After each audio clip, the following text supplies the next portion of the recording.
Part of your story and your book, does the show actually differ much, or is it actually kind of just exactly what you'd expect of that translation to the TV? So the show is an adaptation of my book, Orange is the New Black, and it is an adaptation, so some of the storylines, particularly Piper Chapman's storyline, diverge wildly from some of the truth of the book. That said, you know, from the writing to the casting to the production design, you know, they have created this world, the world of Litchfield Prison, which I believe is an incredible reflection of life in a minimum security women's prison. So I think that the themes of the book, you know, friendship and empathy, you know, serious themes like substance abuse and mental illness, you know, questions of guilt and shame, family, you know, love, all those themes from the book are front and center in the show. And so, you know, that's really thrilling for me as a writer. How much input did you have in casting yourself, really? I had zero input in casting myself. So I met Taylor Schilling for the first time on set when they were shooting the first episode, and I couldn't be more thrilled with her performance. And I remember we were watching a complicated scene from the first episode when Piper insults Red, which is actually drawn from the book very directly. And I remember watching that scene take place, watching them shoot it, and just feeling like, oh, this is all going to be okay. You know, she does a great job. I had heard that you were kind of unsure about the depiction of the guards in the show, because I know that they were a little bit meaner, I think, in your book than the way that they're depicted on the show. Is that true, or?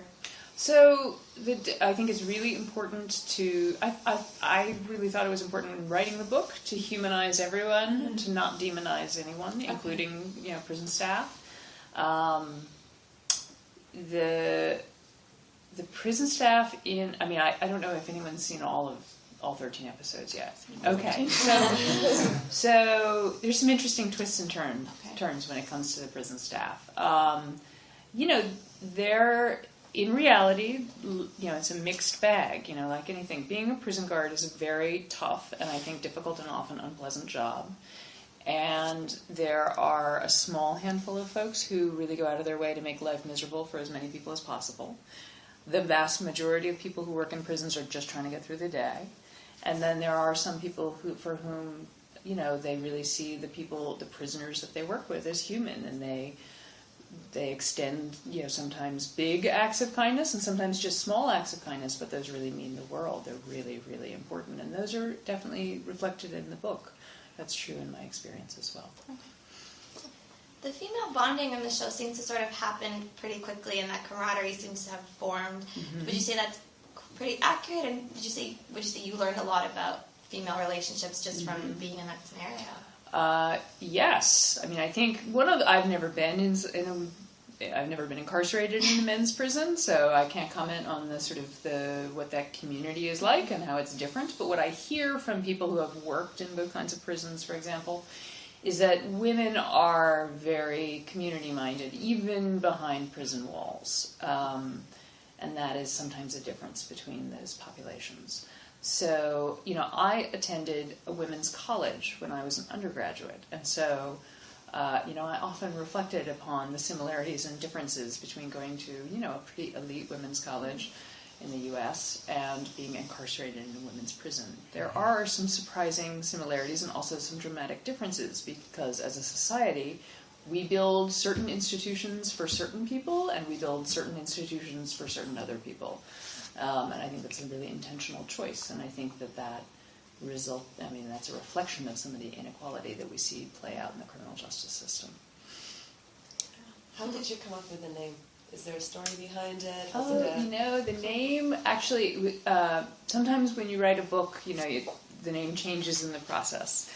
In my case, that was the name right when we sort of went out, with my book proposal, and everyone has always been really attached to the name, from my publisher to Is there like an anecdote that links to it? We were just we were brainstorming, like the book proposal was written, and we were just trying to figure out what compelling name to attach to it, and I think I was really wed to the name Good Time, which is the slang for time off for good behavior, and everyone's like, yeah, that's not going to work.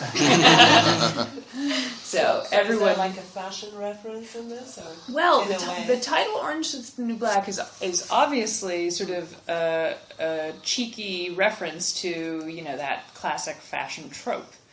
However, it also refers to the fact that in the U.S., women have been the fastest growing percentage of the prison population for the last 20 years. The percentage of women in prison in the U.S. has grown by 800%. Wow.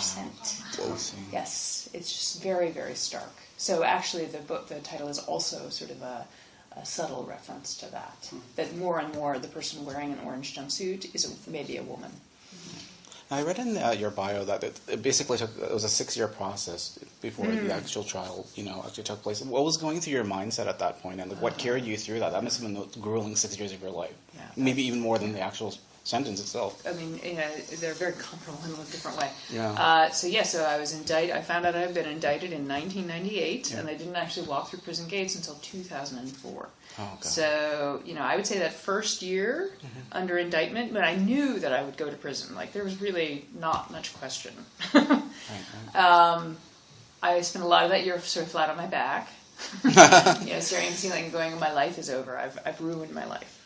And then at a certain point, you sort of pick up your head and you're like, well, I appear to still be here, and best to just get on with it. So that's what I did. So, but by the time that I actually went to start serving time, it was almost like I'm really ready to get this over with.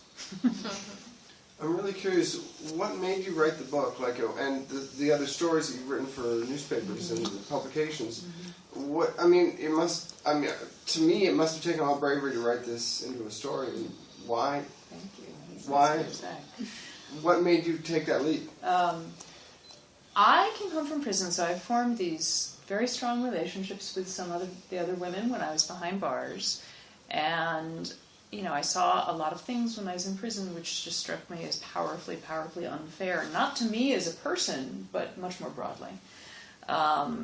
I saw the way in which most of the vast majority of the women that I was incarcerated with had never had access to the education or, many of the, really basic middle class advantages, not unusual advantages from a middle class person's perspective.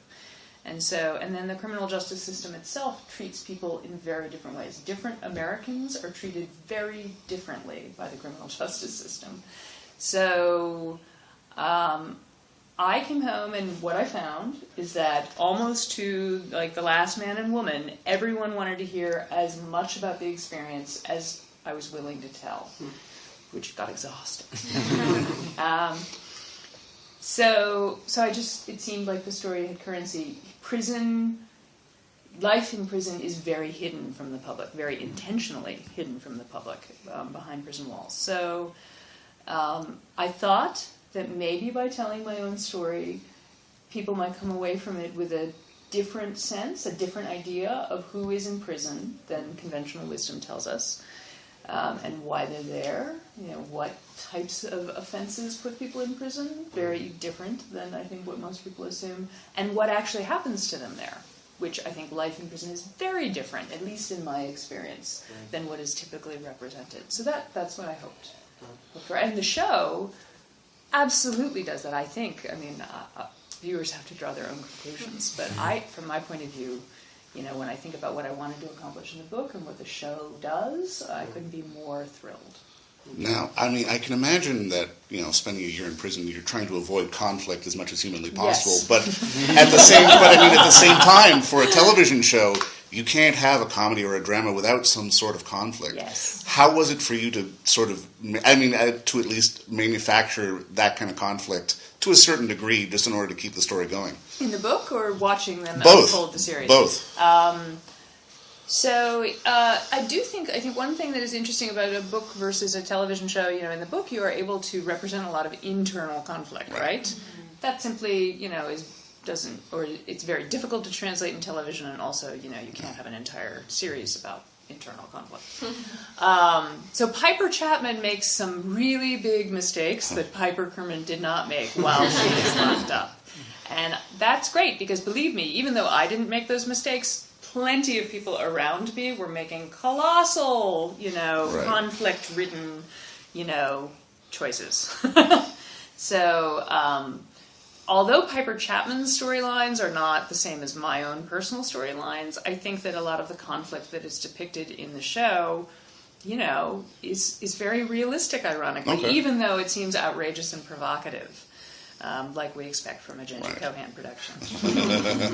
On a similar note, I'm wondering if you could speak to the tone of the series, which blends, humor and drama. It's light and dark. Are there those light moments while you're there, or is it only funny and lighthearted in retrospect? So that is, I think, one of the from my perspective, having your book adapted to television, that's one of the most fascinating things. My book is not comedic, though I do think that there are moments of humor in the book because that's an absolutely accurate reflection of life. And it's definitely an accurate reflection of how you survive a prison sentence. Like, you have to be able to draw on humor and sometimes laugh about things that are either absurd or sometimes hard. Like, there are things that if you didn't laugh, you would cry. So that is true to life, I hope, in the book. And so the adaptation, I think that's the single most provocative and interesting thing about the show, is these very serious themes drawn from the book and drawn from real life, married with, a comic analysis, if you will. They use comedy to actually investigate what is happening in these characters' lives. And I think that is brilliant, because I think it's very difficult to bring people to this subject matter in a lot of ways. And I think that the release valve of the humor helps. It helps people really stay with it and stay deeply engaged. Because if it was straight docudrama, that would be hard, right? Yeah. Were there any moments that you had watching the series where you found it, that you identified really strongly with that moment, that you maybe found it difficult to watch because it reminded you so strongly of something that actually happened to you? Yeah, I mean, there are definitely some of the scenes which are really closely drawn from the book, which, particularly the ones that are most personal, which are heartbreaking. So when Piper says goodbye to Larry, I mean, there are a lot of laugh lines in there, but, Larry and I were both like, ooh, yeah, that sucked. Yeah, fair enough. So those things are hard to watch. I mean, there are things that are new, that are the creation of the writers, which are also hard to watch because they are really closely derived from sort of real life struggles or challenges that the characters may face, or that real people in prison might face. And so sometimes those things, when people make really, really serious mistakes, like Red makes a really serious mistake in the second half of the season. And that's a fascinating one to watch her struggle with, just as an example. So, yeah, there's a lot in there. The show's been renewed for a second season before the first season even premiered. Congratulations! That's Yeah, amazing. thank you. How involved will you be? What will be the basis upon the second season? Like, what will the second season be based upon? I'm a consultant on the show, so I'm a consultant on the first season. I'm a consultant on the second season.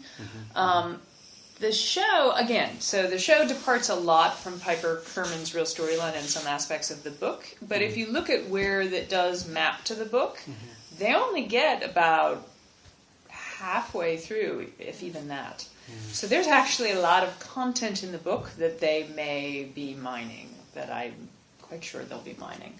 So I think that there's a lot of rich and fertile ground just in the book for them to cover, but also the beauty of this setting is this, in prison, people are constantly coming and going, sometimes very suddenly, and for a variety of reasons. And so, and there can be some really startling, reversals and changes. And there is very capricious, decision-making in prison, which might be surprising to some folks. So I think that there is a lot of fodder for, all kinds of interesting storylines that they may develop. It is an adaptation, so there's no need for them to stay wedded to the contents of the book. Will the endings line up? Do you think Taylor's Piper will write a book? You got it? Good question. You gotta ask Genji that question. That's not my decision. That would be very meta. Now, I know you've done some philanthropic work and some type activist type work. At what point did you ever think that you would take your experience and perhaps help change the experience for other people or make a difference in someone's life based on what you learned during your time there? I don't know how someone who has had sort of, really on a lot of levels, very fundamental middle class advantages could go through the criminal justice system and not be galvanized by the inequality that you see on display there. So I just feel a sense of responsibility to help advocate for folks who are often very marginalized and not and don't have a lot of political power. So the communities that most people who go to prison are from are often the communities that are most neglected and least heard. Which doesn't mean that I speak for those communities, but you can certainly use whatever voice you have to speak out about what you see and what you've experienced. Yeah. How did you find the whole sort of TV experience, this basically being your first time sort of going into production on something visual? Because, I can imagine, because, you wrote the book, obviously a cathartic experience, horrible experience, but cathartic as well. But then again, you're doing it again. Is it like, is there a little bit of an exposed nerve there as well? As much as the platform is important to you, is it still there's still a bit of a raw nerve there for you, just to sort of have it out there? So the first visit to set, so I live in New York, the show is shot in New York, they shoot on a soundstage in Queens, in the city, and then they also shoot on location often.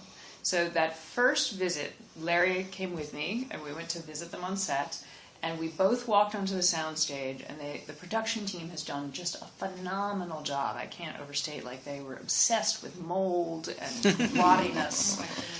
And we walked on, and my stomach dropped. Really?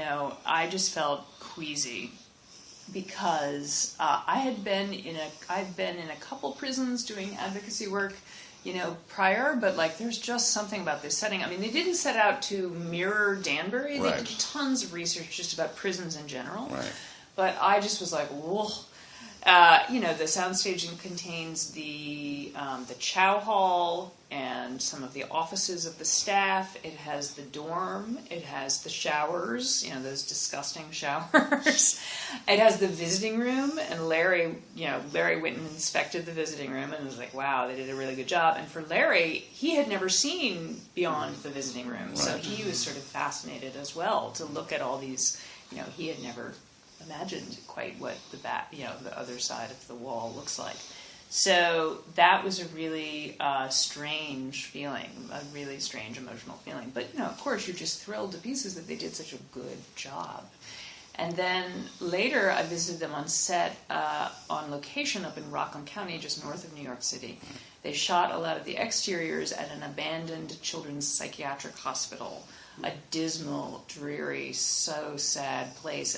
And I think, again, it had that exact same feeling of sadness and suffering and human failure that hang over every prison I've ever been in. So, the production team just did such a great job. So that was fascinating. The other thing that was fascinating for me, a writer is so solitary, hunt and peck with your laptop. And to see how many people go into, how much labor goes into making a television show, and we have a very big cast, 50 speaking roles, an incredibly diverse range of women, and a couple odd men. It was just really, really, big eyes for me to see, everything that was going into this adaptation. Excellent. We have time for just one more question.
play a drug smuggling lesbian? Really? Is that surprising? I think it's really interesting because in terms of going into prison, playing this role inside of prison, but also kind of partially the villain as we start out. Yeah.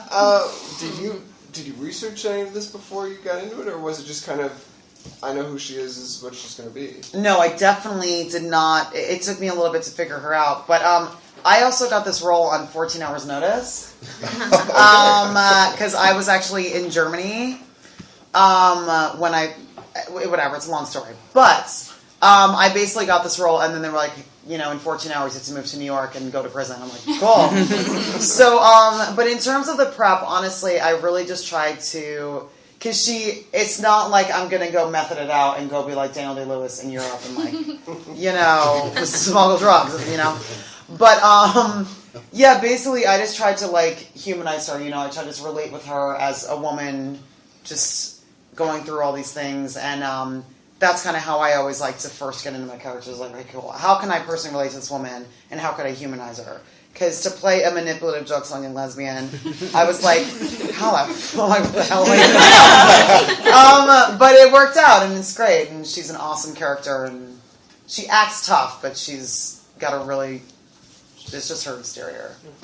And how much fun do you have in this role? I mean, it must be just... She's awesome. I mean, it's cool because, like, as a female, actress, it's like you always try to look for roles that are challenging and different and new, and a lot of it's like, it's hard to find a really awesome role, for, an actress. Like, when we're reading roles, we're like, God damn it, it's like another fucking... Sorry. Scratch that from the record. We're all fine with it. It's like another, typical whatever. And the whole point is like to try to find those roles that really stimulate you, as an artist or whatever. And when I read this script, there's not just my role. There's so many rad roles for these actresses, So for me, I was like, whoa, this is awesome for me, but it's rad for all these other women.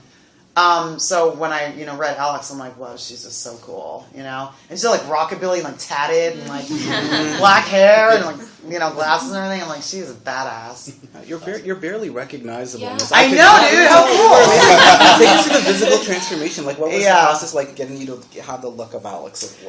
Yeah, it was interesting. I mean, the tats was a whole situation because we were like, I actually wanted to be more tatted. I'm like, I want to be more tatted. Like, I wanted like a half sleeve. I'm like, do it. I'm like, if we're going to do it, let's like do it.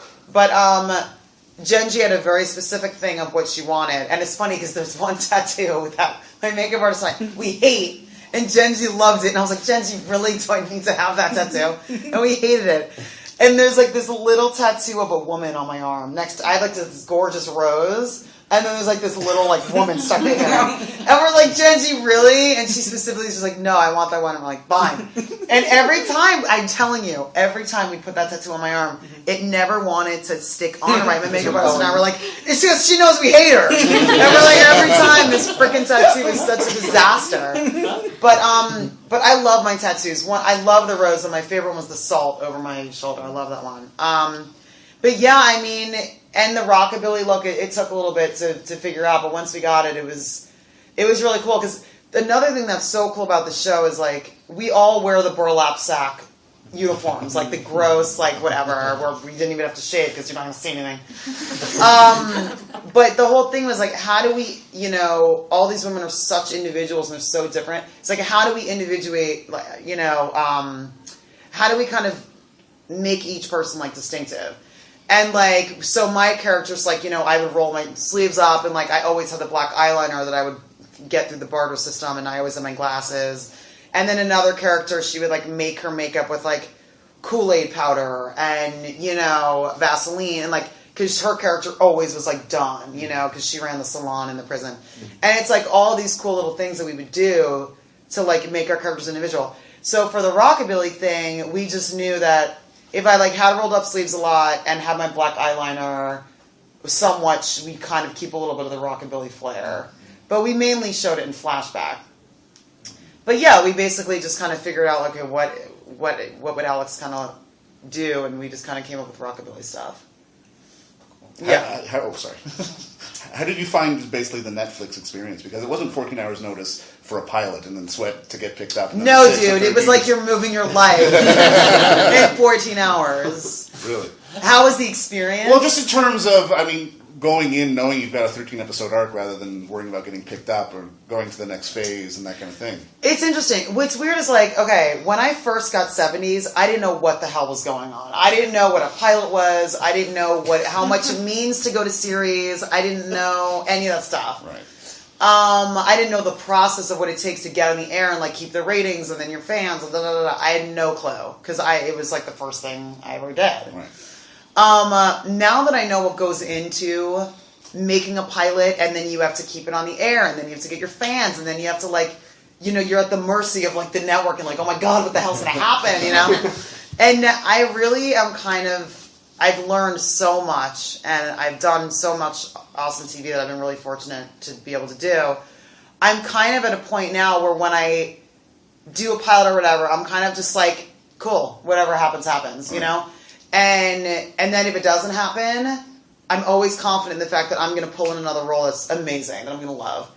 And I don't know why. That's how it's happened. Like whenever I'm on a show, whenever something, if it doesn't end up going, you're like, nah, crap. But then the next thing you're like, oh, thank God that did it, because now I get to do this. Right. So, you know, I was on a show called Awkward Situations for Men, and we did a pilot.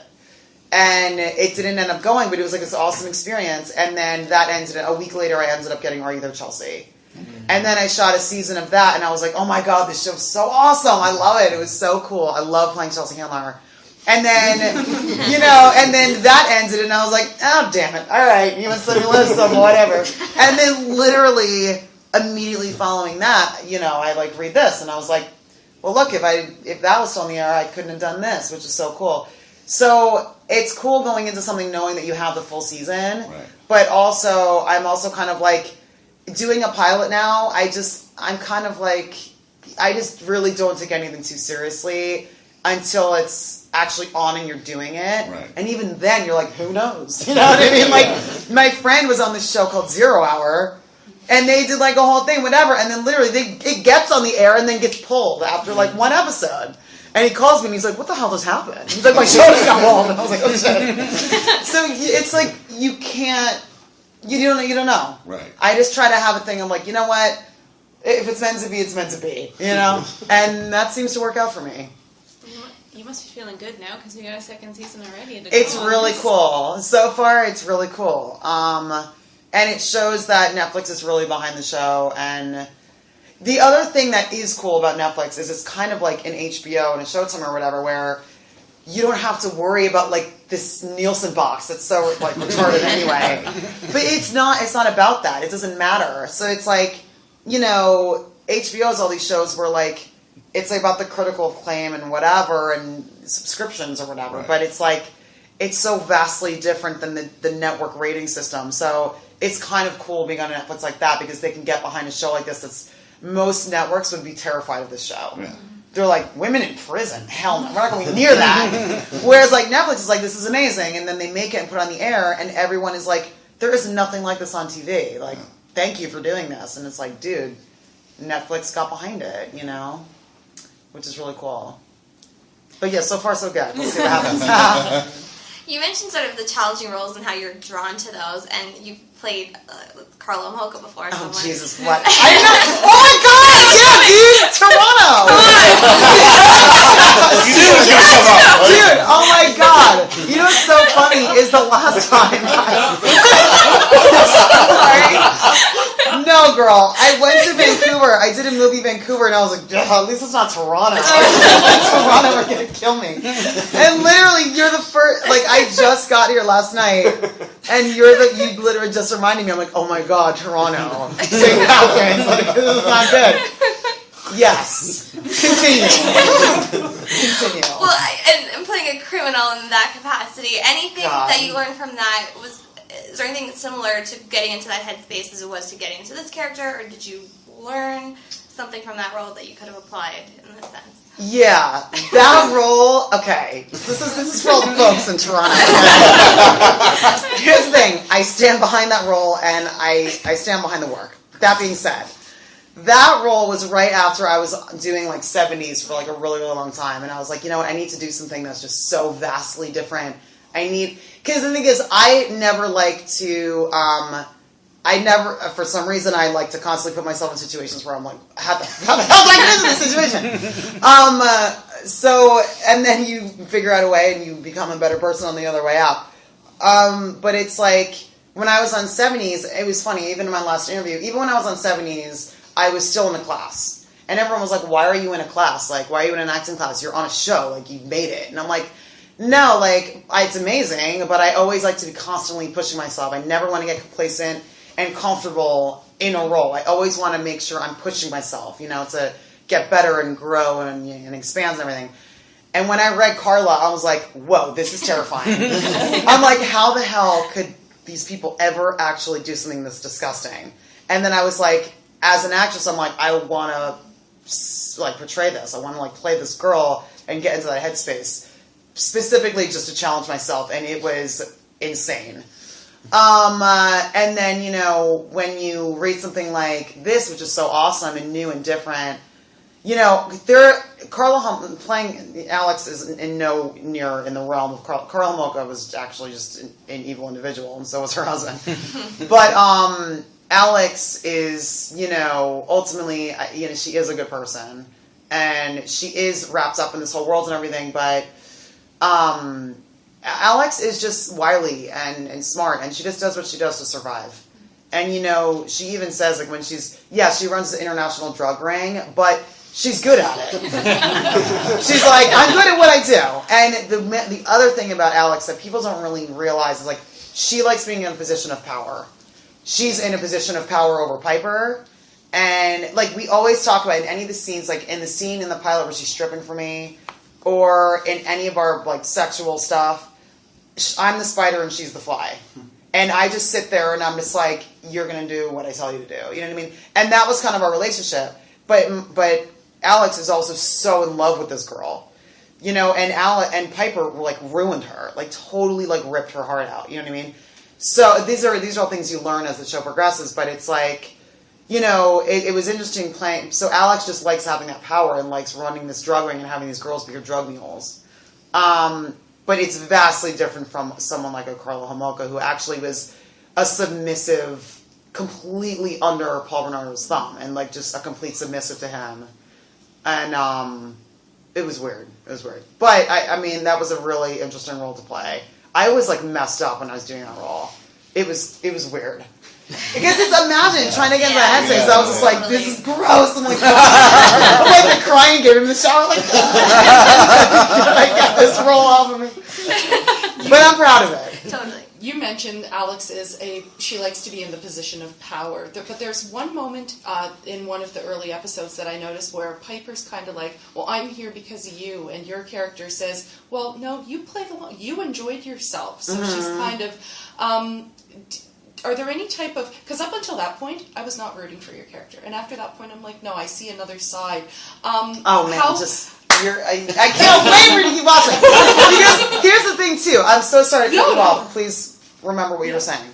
But, like, Piper, in particular, everyone thinks she's, like, this little goody, too. She's like, oh, yeah, how did I get in this situation? And it's like, okay. Just wait. Because even as the show unfolds, you really get to see these people. You think they're one thing, and then you really get to see what's happening. Like, Piper, ultimately, is not really, like, a good person. Like, she's a good person, of course, at heart, but, like, you see these women in these positions where they have to kind of fend for themselves, and it's like Lord of the Flies, where, like, you see kind of what really, their social veneer is gone, and you get to see what's really going on. And with Piper especially, we get to see that really cool thing of, like, what happens when you get thrown to wolves and you have to, like, protect yourself and survive.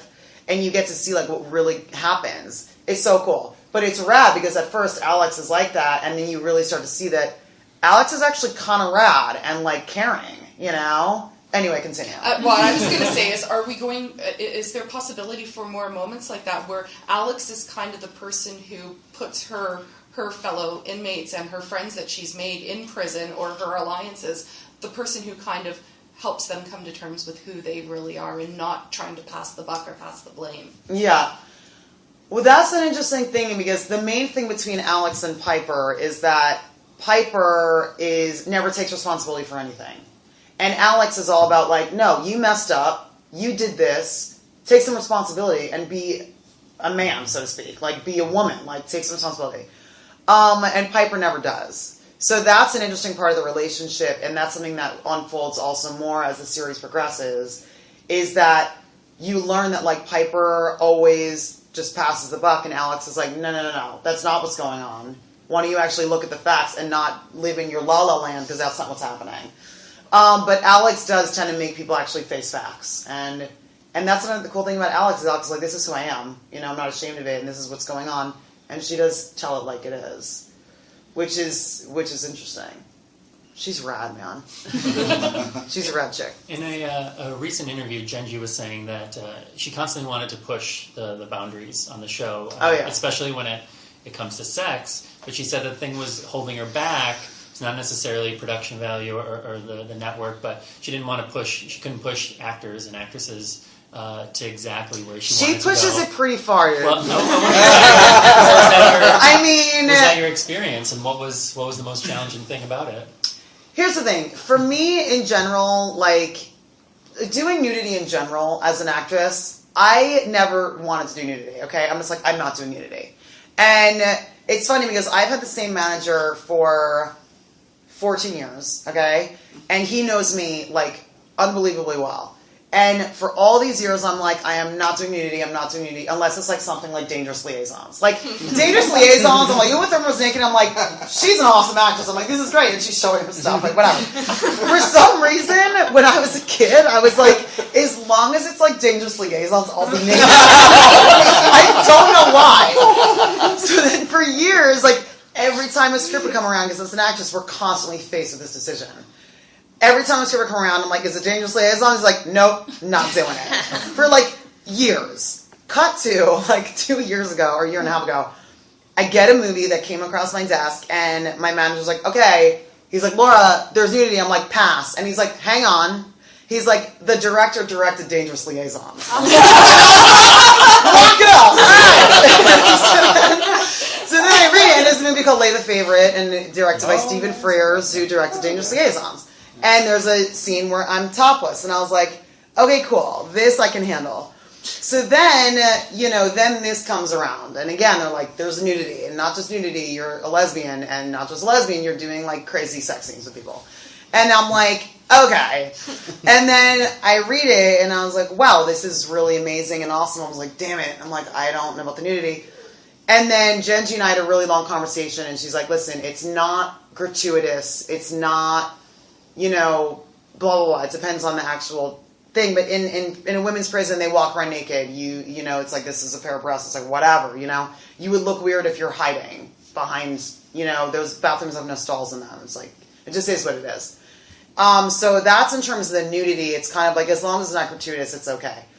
The sex scenes, with me and Piper, we were very specific about the sex scenes too. We're like, me, and Piper, like, they care so much about each other, and there's, like, this weird, interesting relationship. But, they were always done in a way, again, that's not gratuitous. There's other scenes, like, Natasha has to do some stuff on the show where she's, like, fisting a girl in the shower. Pardon my French! Haven't gotten there yet. But Leah Delaria had to teach her how to do it. Okay, so I was saying. Natasha, I'm like, whoa, girl. And she's like, oh, God, what do I have to do today? I'm like, girl, I do not do that. Not to be, whatever. I'm just saying, like, I have really good friends who are lesbians, and the stuff they tell me, I'm like, what? But yeah, so I don't have to do any of that stuff, which is nice. But me and Piper, it's basically, like, about the scenes with her are more, like, beautiful. You know what I mean? Like, because they, like, love each other. So those sex scenes in particular, it's like, I'm always kind of, and Taylor and I are so comfortable with each other. The first scene we ever shot was, we were naked together in a shower. That was our first scene we ever shot together, in the pilot. So, and it was great. And she was just like, girl, thank God it's you. I'm like, girl, thank God it's you. Like, we were so comfortable. I'm like, all right. So, but Genji just likes to push it, but she never does anything that you're not comfortable with, which is cool. And Natasha figured it out somehow. So Can I ask one more question? Yeah. One more question. I was just wondering, so most of the shows and television and film these days is very focused on glamorizing women. Yeah. And this show is all about prison, and it kind of takes that away from the characters. Oh, yeah. So how do you think that makes the audience really focus on the story? It's interesting because, like, as an actress, like, hair and makeup is always, like, a big part of it, whatever, and then lighting, and you're like, whatever, But in this show in particular, Genji wanted to be really raw and authentic, which is awesome.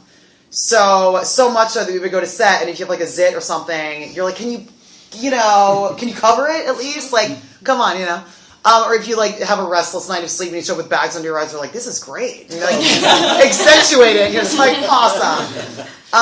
Or like Taryn plays like a meth head and she's getting her teeth painted brown. She's like, this is a nightmare. But it is interesting because for us, it's like a freedom because we're like, we don't have to worry about that stuff. So for us, it is just about the story and these women and the characters and everything, which is really cool. So it's actually kind of a freeing thing to not have to, it's not about wardrobe, obviously, because we're just like wearing those uniforms.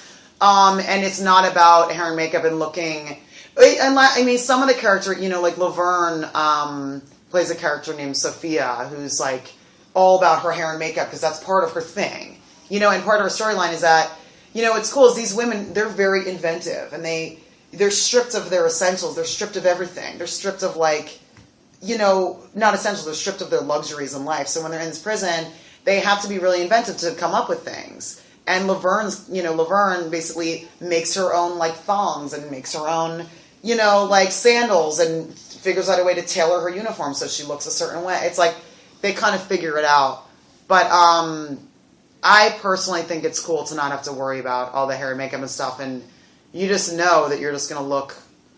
I don't know, there's something kind of beautiful about seeing these women so raw, You're kind of like, oh God, what am I going to look like on camera?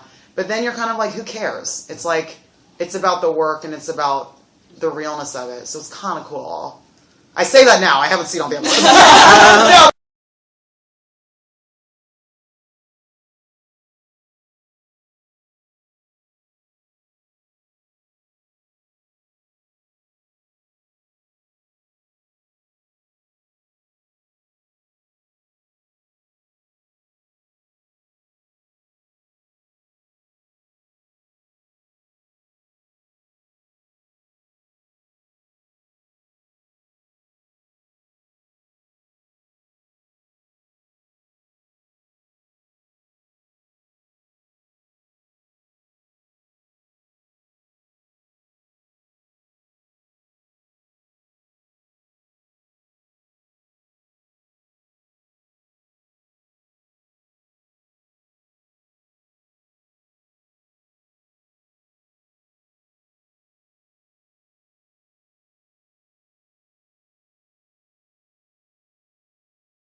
This is kind of your first big role. How has that been for you? It has been amazing. Amazeballs. Can I say that? Yeah, it's been incredible to get to work with Genji Kohan and to get to be a part of Netflix in this movement in original series. To get to play somebody that is not just a stereotype, another black woman playing an inmate, but you get to understand why she is the way she is. It's been so exciting to me, and getting to work with Taylor and Natasha Lyonne and Kate Mulgrew. It's been a blast. It really has. Tasha's very extravagant. She's outrageous. I love her. How different is she from you? From me? Mm-hmm. Well, Natasha's like my homegirl. Like, we kick it. Like, we've gone out a few times, even outside of set or whatever. And she can be really chill. And then she has moments where she's just a ball of fire, But she's an awesome person. I got mad love for her. Mad love for her. Cool. Are you proud to be part of a show with such strong women? I am. It's been cool, though, too, like I was saying, to get to work with people like Kate and Michelle Hurst, people who have been doing this for a long time. Even Jason Biggs, watching them and then getting to work with these new cats like Samira Wiley and Uza Aduba.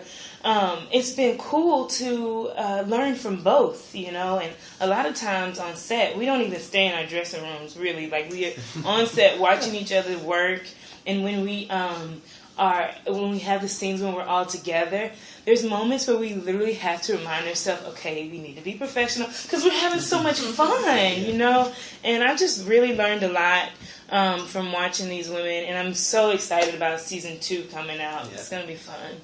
Can you tell us a bit about your character? I mean, I know she maintains her innocence quite a bit, right? Is she actually innocent, or is that just something? Well, that is the big question for everybody. What was she in prison for? That is the question for everybody. I don't know that. But I'm hoping that you find that out in season 2. I think that's been the big mystery about Taystee. Like, what is truthful, what is not truthful. But she's a child of the system, and she's found a comfort in being there. It's nice to play too, because there's people out here that really have that story where life on the outside is harder than being in prison, where she has a discipline and she has a regimen, and this, I know I can get this from this person, and I know that I can get that from that person, and she ends up becoming the leader of the Black Whack, so she's running the place, or she feels like she's running the place, and I feel like that's her way of coping with all of the mess that's going on in her life, but I'm really hoping that people get to see more of Taystee and why. I'm so curious of why she is here. What did you do to prepare for the role? I mean, you talk about this character that feels comfortable there. Is that did you meet prisoners or former prisoners that had similar experiences? To what extent did you talk to Piper as well? I did not meet any prisoners, but I did read the book. That was number one for me, is reading the book, finding out more about my character. And it was so awesome to have Piper on set to pick her brain. And I kind of found out that my character is kind of based on 2 women put together. So that was cool. To just have her there and what's really the spirit of Taystee? Why is she there? And she said, Taystee's the light of the prison. She brings joy to a place that is very dark. So that was cool, and I really like Beyond Scared Straight, and I watched the heck out of it before this show, because it's always been intriguing to me, these women, and getting to watch the children who are about to go into their shoes, or, that could be a path that they go.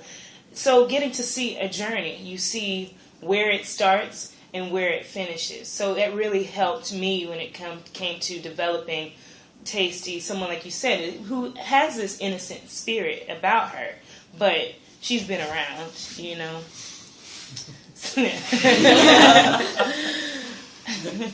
What's the biggest thing you've learned about prison life, or like being a female prisoner, from reading the book and being on the show that maybe surprised you? I think something that I was reminded of was the corruption that happens in prison and how serious that is, and how sometimes sex is not consensual. These are things I knew, but it hits you a whole nother level when you start to play these characters, you know, like sometimes that can even happen between a guard, and you have no protection. You have no way of reporting how you've been mistreated, you know, and that was something that hit me big, was the corruption that these women have to deal with. And like Piper tells this story, the real Piper has told this story of a woman that she met in prison, and how she was trying to see her loved one who had or passed away, go to a funeral of a loved one, and the car that was coming to pick her up wasn't registered in the under her paperwork. So just because it was a different car, she wasn't able to go to that funeral. And this was really what happened to, you know, a story that Piper Kerman has told. And so that's just an example of how messed up it can be, you know. Yeah. No, I mean, from Juilliard to Shakespeare to Rent to a woman's prison, it's a bit of a jump. I mean, was there a conscious effort for you to try to find something a little different? Or was it just, you know, right place, right time audition kind of thing? I think it was right place, right time. I'm so blessed to have went to Juilliard and learned, had classical training, you know, but I've never been your average actor. You never really are able to put me in a box. Right. And so even at Juilliard, I played Queen Elizabeth, you know. So it was fun to get to play Taystee, you know. Yeah. That's it. What are some of the more memorable experiences on set working with this amazing ensemble? Oh man, so like I said, being there all together was something that was a lot of fun. When we have the major scenes, I don't know how far you guys have watched it. I don't want to spoil anything, but I think you guys have seen the raps. Have you seen the rap thing yet? Yeah. That was a lot of fun to shoot. The energy of just all these women chanting, and you know, it was incredible energy, and it reminded me of the camaraderie that is possible in women's prisons too. You know, that was fun. Having scenes with Vause, the girl who plays my best friend on the show, Samira Wiley. We both went to Juilliard together. So that was a fun experience to work with somebody that comes from the same background as myself. But it was also such a diverse cast. So getting to work with like Laverne Cox, who was a transgender woman, and getting to have scenes with her and learn from her more about her community was a plus for me too. So we've definitely had a great time. You know, we actually hang out together a lot off campus. Not what I meant. I've been in school. I just graduated. But on set, we hung out. We went salsa dancing together, and like we go to movies and see shows and support each other. So I think when you have a cast like that, you are going to have a great show. You know what I mean? The chemistry, I think Gingy has been... They were amazing in picking these groups of people. And I think they chose us all for a very specific reason, too, you know? So I'm excited, and I think season 2 is going to be great. So you said that your character is based on 2 people. And obviously, you know, the story is based on a real story. So how does it feel when you are reenacting some of these situations, which are obviously mixed with a little bit of fiction? But do you ever think and, you know, sort of stop for a second and realize that these are the real stories? How does that affect you as an actress?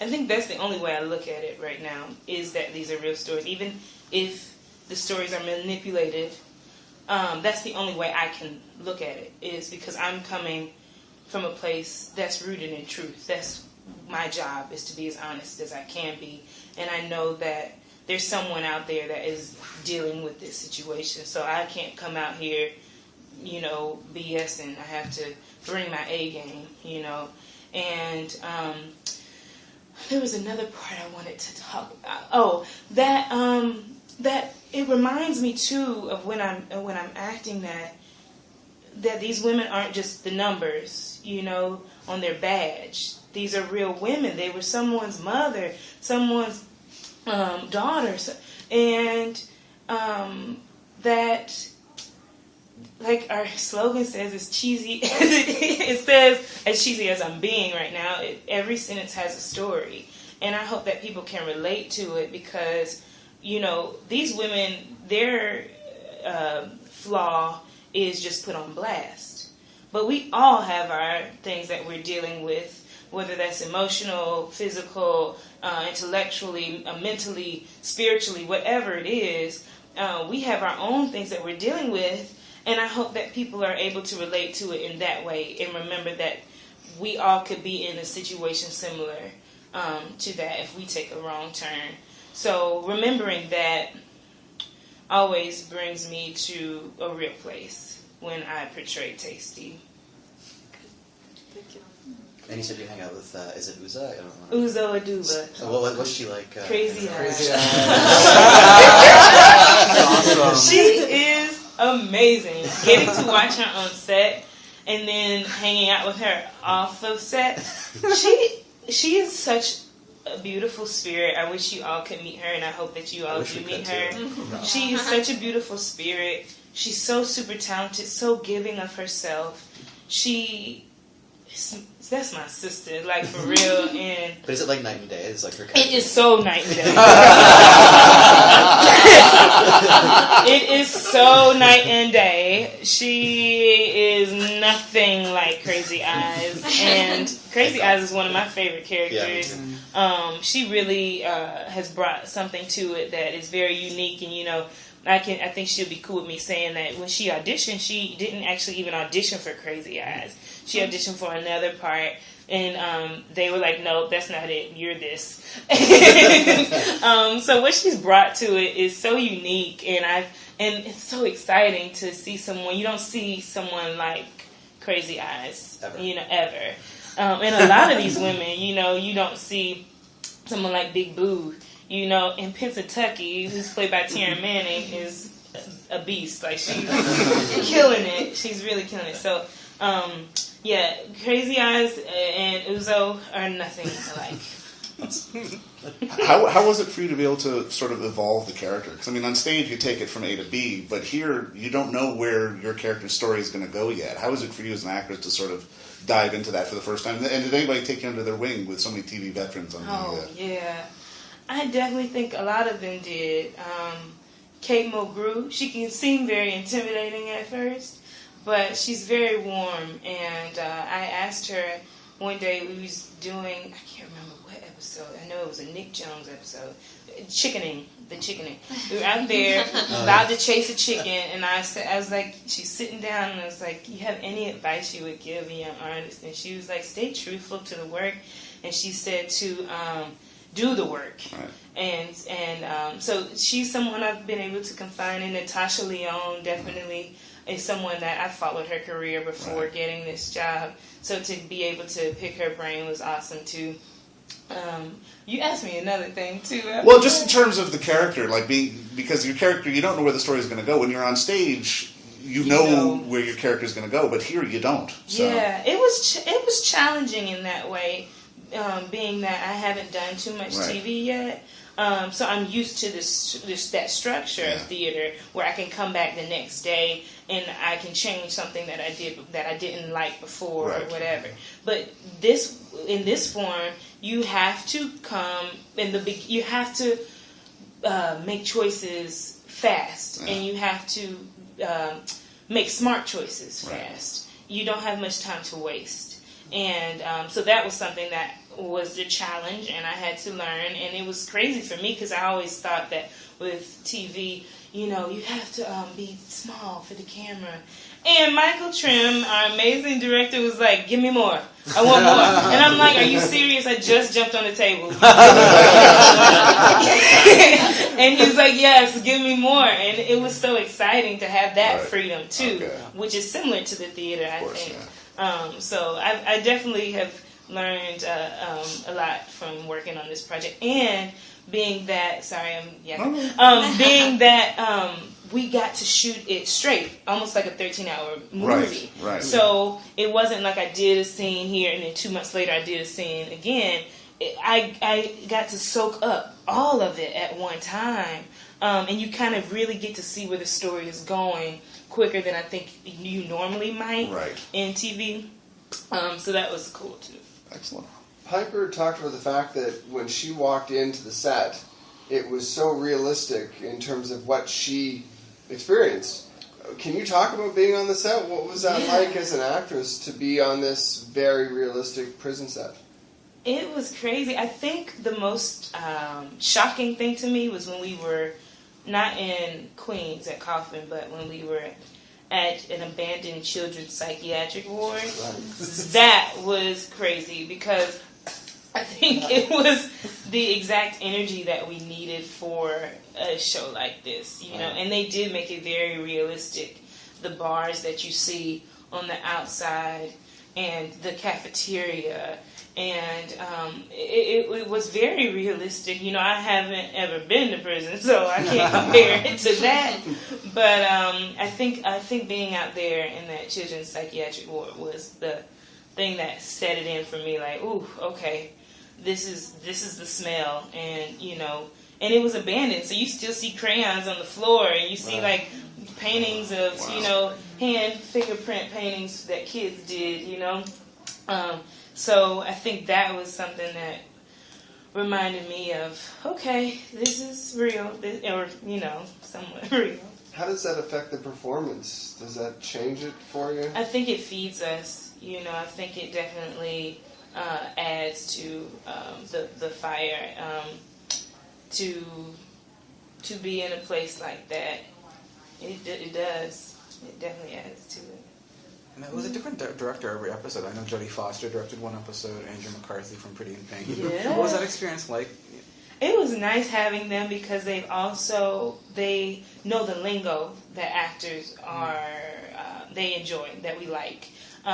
So that was nice because they had this. They've been doing it for years too. So they have this eye that I don't want to say that, but they have a special eye for the craft, and it was just easier to hold a conversation with them because they knew what we were talking about. Like, we spoke a similar language, is what I'm trying to say. But I had a great time working with Jodie Foster. She's very quiet, spoken, and Andrew's like the opposite. He knows what he wants, and you need to deliver. So it was cool working with them. And again, Michael Trim is amazing. He has a great eye for this too. You know, he was a director also on Weeds as well. So it was a treat to work with him. What does it mean to you to be on a show that is created by women, that is about women, that doesn't necessarily glamorize women, and that is additionally very multicultural, which we don't really see on television, I think, as much. It's empowering.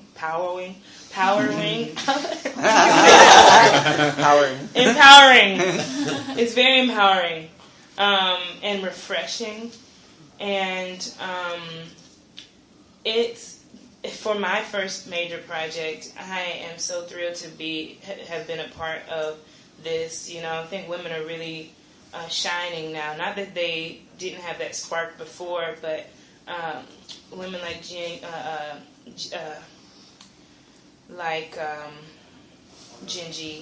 and women like Lena Dunham, you know, they're really doing their thing right now. And so to be a part of that, and again, the diversity being on this, it was really refreshing for me to not be the token black girl on the show, you know, to get to work with other women of color, because this business can be so competitive, it feels a lot of times that it's only one role out there for us. But it's been cool that Gingy has made a platform for all of us to shine and show that we are so different. So that was exciting to be a part of. And yeah. And then it's not just about, it's not about glamorizing it and looks and that sort of thing, because you're all wearing the It's same outfit, the definitely same not outfit. Burlap sack, yeah. Constantly. Yeah, you can't focus on that. You can't fall back on your costume or whatever, or well, you can fall back on your costume. It kind of feeds, being a woman in prison. Being in just khakis does feed you. You're not in Chanel or Michael Kors.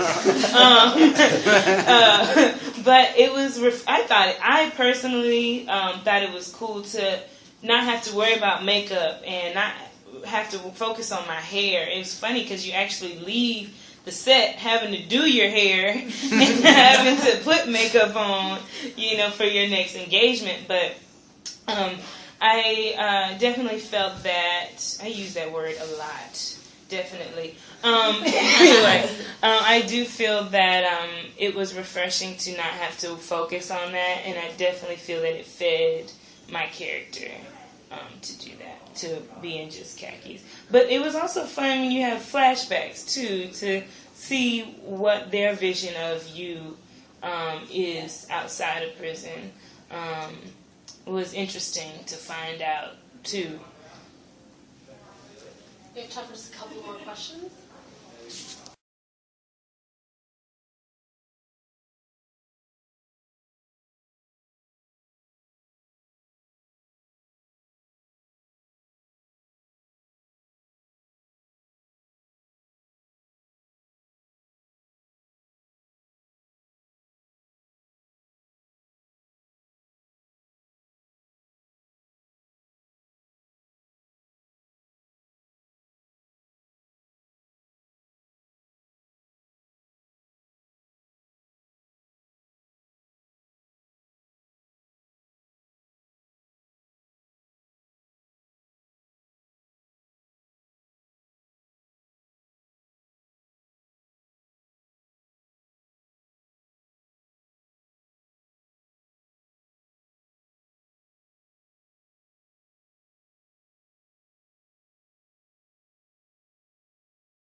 How y'all doing?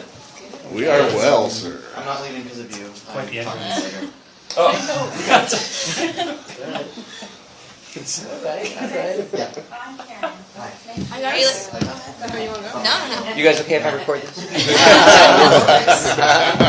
I gotta say, one of the things I loved in the first episode, they totally made reference to American Pie, where they're like, You my know- past. It's funny because I don't even know. Like, I'm getting tweeted at everyone that's watched it, saying, "Oh, American Pie reference, right on." You know, oh, it's homage, American Pie.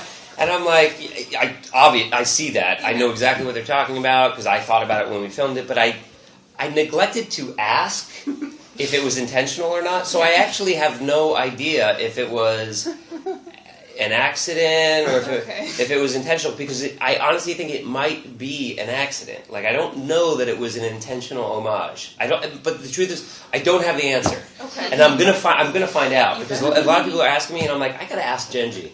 So I'm gonna find, because now I'm curious. I'm like, did you do that on purpose? How far have you guys gotten? Have you seen me masturbate yet? Oh, Yeah. You want to see me masturbate right now? If you haven't seen it, would you like me to? You're left-handed. Look at you. Very observant. I wasn't going to ask, but you brought it up. This is very observant of you. This is funny. I am right-handed, but there are a couple of things. Only a couple of things that I do with my left hand, including masturbate. That's a fun fact about me. I just did for Us Weekly. You know Us Weekly? I don't know. Fucking American mag. The 25 things you don't know about me. And I wanted to put that in, but apparently that wasn't going to go over. I masturbate with my left hand, not my right. So I guess you guys just asked about the masturbation. Yeah. Nope. You're like, well, I'm done, I guess. So what I was going to say. So that seems like, so they have me masturbating. I mean, it's like, okay, yeah, another shot of big masturbating. It's like every project you've been in. There's a really sweet chemistry between you and Taylor, obviously. What was the process like getting to that level of comfort with each other? Well, we had to have sex a couple of times.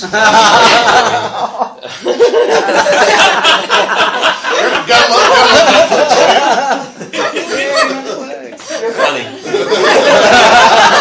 I love this laugh. No, Taylor. Taylor is just so easy to be around. Like, she is just an amazing scene partner. Like, she really, really is. She is. First of all, she's like an amazing actress. I mean, she's gonna win every fucking award for this. She's so good. Like, I just love her, and she deserves all the positive notice because she's just such a good person and good heart and the whole thing. But as soon as I met her, you just felt that she's just so warm and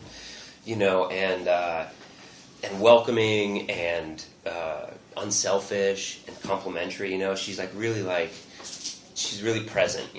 And so. When you have all of that, when you have an actress that's just like one of those special actresses like Taylor, it's just so easy to have chemistry. There's nothing that's fabricated about it. It's just very organic. And so, so it was great. So Genji actually brought, she was cast first, naturally, and then Genji brought me in to read with Taylor, and it was like. Right away, it was really great, and so, when we started filming, we had already had that chemistry read together, and and actually the first scene that we shot was like literally the very first scene was me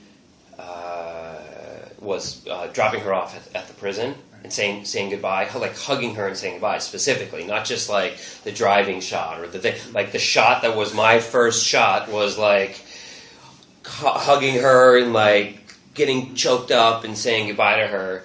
Which, if it was anyone other than Taylor, because I was already freaked out and nervous because I don't really do that kind of thing. I masturbate. I don't cry. Maybe I cry while masturbating. Because it's so good. It feels so good. But but I was out of practice. I mean, I don't do as much of that stuff. I don't do as much sort of more serious stuff, emotional stuff. And so I was nervous, and with anyone else I would have been way less confident, way more nervous. And so right away, first scene, and she's just the best. You know, she was just like, couldn't have been a more supportive person for me as an act, like Jason, you're awesome and this is great and so good, but also just I really felt sad. I only knew this girl for fucking 2 weeks, and I really felt sad dropping her off at this fake prison in Rockland County. I was like, man, you're so sweet. I fucking don't want to drop you off. Good luck, I guess. I'm gonna go home and masturbate. How did you approach that character arc? Your frustration growing. You're getting less patient with Piper. How did you approach that?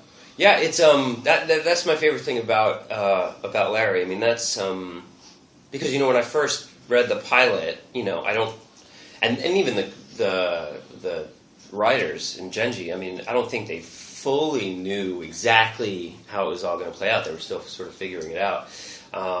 But it was established that he was going to be her rock, and so you meet Larry. He's like this nice guy. He's the good guy, and he's sort of the more conservative of the two. Like, he's aware of her sort of crazy girl past. I think he's attracted to it, actually. I think, you meet these sort of more sort of conservative people, or the people that will never make the dirty joke, but they're the first person to laugh at your dirty joke, and they're like, oh shit, I just laughed at that, It's he's got a little bit of that in him, I think, and so he's a little attracted to that, but she's ostensibly changed, and she's not that anymore, and he doesn't know the extent to which, obviously, that how crazy she had been.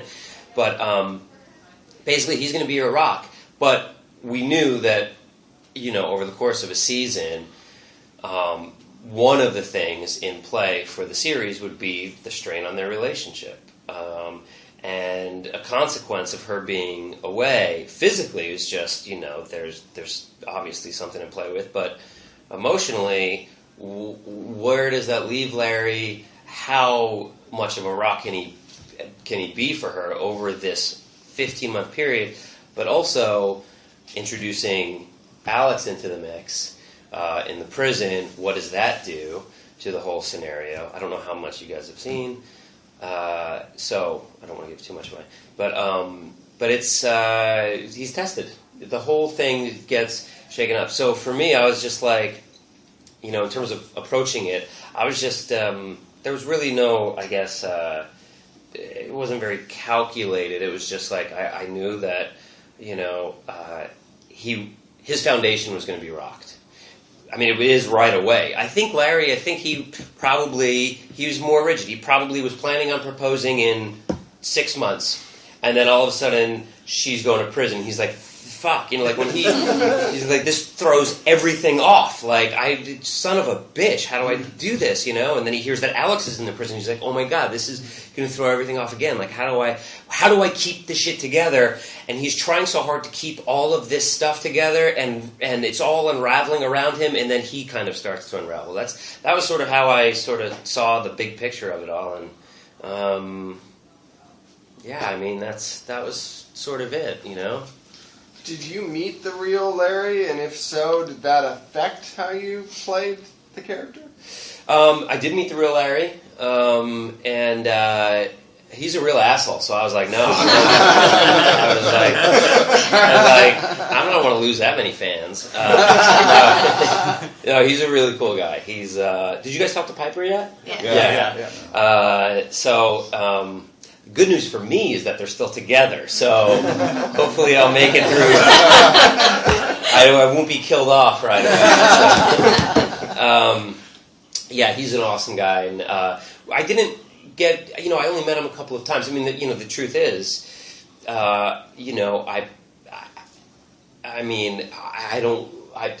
there's so many people in the cast, and it's, Taylor is carrying the show on her back. But also you get to explore all these other characters' story, and I come in and I don't work every day, basically, is what I'm saying. And so the days that he was there, we kind of whatever it was, I only met him twice maybe, and I didn't really get a chance to sort of pick his brain. And I wasn't upset about that. I wasn't trying necessarily to sort of research or pick his brain at the onset because, first of all, Genji wanted to create her own world and wanted me to create my own thing, and wasn't like set on you got to do we're doing an impersonation. It's not like Jamie Foxx doing Ray Charles where it's like everyone knows what Ray Charles is. So you got it's like, with all due respect to Larry, no one knows who the fuck he is. So it's not like you guys are going to be sitting here going, you do a terrible Larry. Like everyone knows Larry, and you're way off, man. I do a way better Larry. Watch my Larry. It's like fucking, you see like in Vegas, there's like a whole review. It's like, this is my De Niro, this is my Larry. And it's like, okay. So it wasn't like that. So you'd be so pissed to be here. With all due respect, but also I kind of I just wanted to sort of do my own thing. But now I would like to pick his brain because now I feel like I've established my Larry. And I'm, now I feel like it'd be really cool to sort of, not only just for curiosity, sort of hear about his stories and get his sort of take, like, also because now I've like lived through a season of Larry and kind of lived through this separation and like the emotional, like, oh man, fuck, that really must suck. Like at the end of the year, I was like, wow, dude, that really does suck. Like, can you and it's like, oh wait, it's a real guy. Like, he really was away from it. This really did kind of had some of these things. So I'd be really actually curious now to talk to him and like just be like, dude, what? Talk to me. What was it like? And then if maybe some of that's incorporated, but it's at this point I've established enough to where it's like, I'm not going to be doing my Ray Charles anytime soon. I think your character has like this really, really interesting path that I don't think we've really ever seen before. One thing I'm curious, and I don't know if this will be dealt with at all, is there any point where Larry kind of struggles with feeling guilty because Piper's on the inside and he's on the outside kind of going about his day-to-day? Or does he in a way kind of feel like he's imprisoned as well because the most important person to him isn't with him? This is a great question. I think the latter is what he, at least in the first season. How much have you seen? I've seen, I think, up to the 5th or 6th episode. Okay, yeah. So I think it's right about then, I think. I haven't seen it in a while, but it's right about then where things for him, I think, start to, like, his flaws start, like, he starts to get a little bit more complicated. He starts to make decisions and he lies. I think maybe he's already lied about Alex being in prison. Oh God, spoiler alert. Or about Alex being the person that, does it sound familiar? There's the Mad Men. Whoops! No, we know there she's you there. go. We know she's You're there. watching Mad Men with her. You've already watched Mad Men. Well, even so, that's where it starts. So that's the first thing. That's the very first thing. It's cheating, right? Like, if my wife watched an episode of Game of Thrones without me, dude, forget it. I would slit her throat, just like Red Wedding. Just like Red Wedding. I would Red Wedding.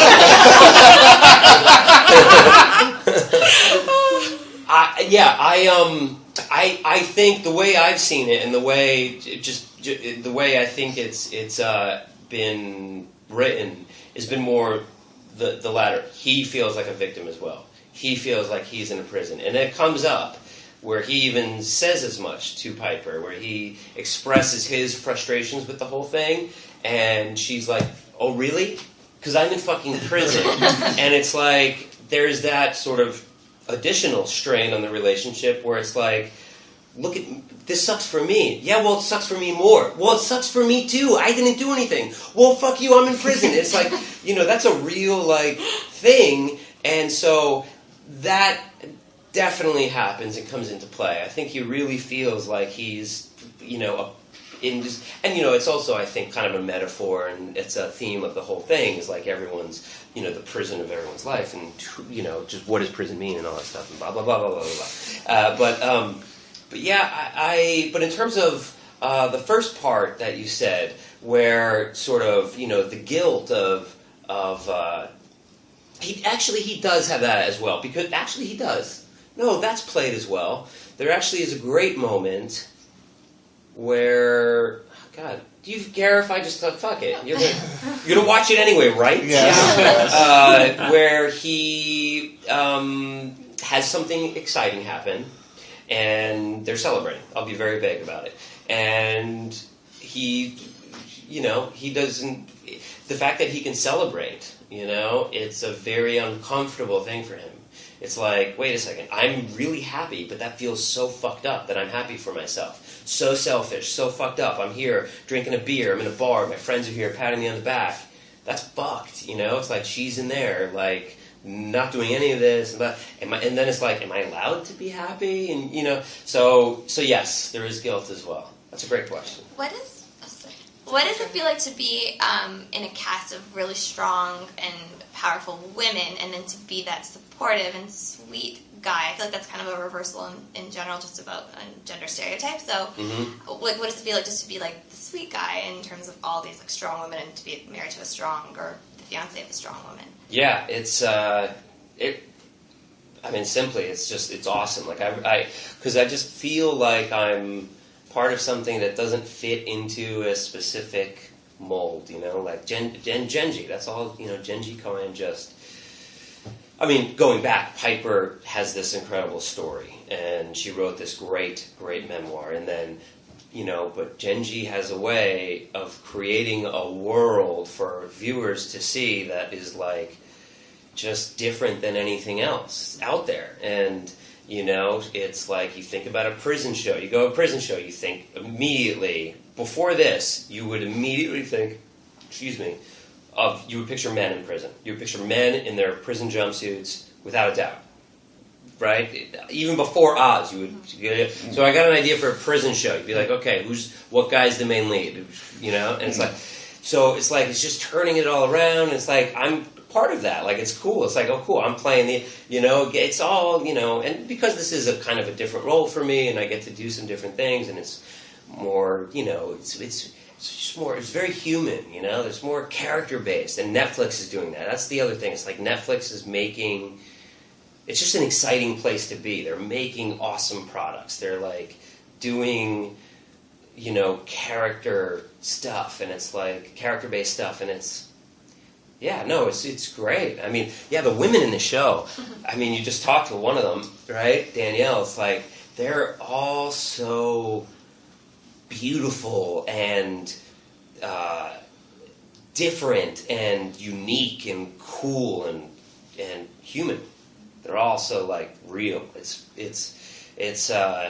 you just really get invested in them, like, and they're all there in fucking prison because they did unsavory things, they fucked up, and it's like, but right away it's like, oh, I'm curious, I'm invested in her story, did she kill that dude? But I like her, it's like, it's a cool, feels like you're part of a kind of a sort of a really fun experiment. That's, I don't know, I feel like I'm sitting at the cool kids table. Not now. But I mean, metaphorically. So this is the last question. Oh, sure. So it's a show about prison. How difficult is it to add the comedy aspect to something that's technically is very serious? It's a great question, and that's to praise Genji again. I mean, that is, if you watched Weeds, I mean, that was one of my favorite things about it was like, what is this tone? Like, what is this show? Like, I'm laughing in places that I not expecting to, and there's, it's more situational, it's less about, the stuff that I usually do. It's broader. It's like, oh, I know when to, it's like, this is supposed to be funny. Going for the joke here, set up joke, what have you, and it's like, this is a totally different thing. It's more circumstantial, and it's mining, comedic, mining comedy out of, situations that are ostensibly pretty dark and heavy. Like the whole world is like a heavy world. But I think these women, need like just in general, like if you think about a women's prison, I'm sure if you went in there, like it'd be like, whoa, what the fuck, I'm in a women's prison, but at the same time you'd see people laughing, you'd see inside jokes, it's human, it's real, like it's there. People need humor, people use humor probably more in these situations than in any other. So but specific to Genji, it's like she has a way of finding that balance and creating this tone in her work that is like really unique, and it's like very her. It's like, oh, that's a Genji Kohan show. I had someone yesterday tell me, they were like, I'm a genius because I watched the first episode of this show and I go, you know what this reminds me of? This reminds me of Weeds. And I have no idea that it was from Genji Kohan. And I go, that's awesome. I go, like she's a filmmaker or a writer, that has a brand. Like she has a tone that is unlike anyone else. And it's really awesome. That's the short answer. Would you like the unabridged version?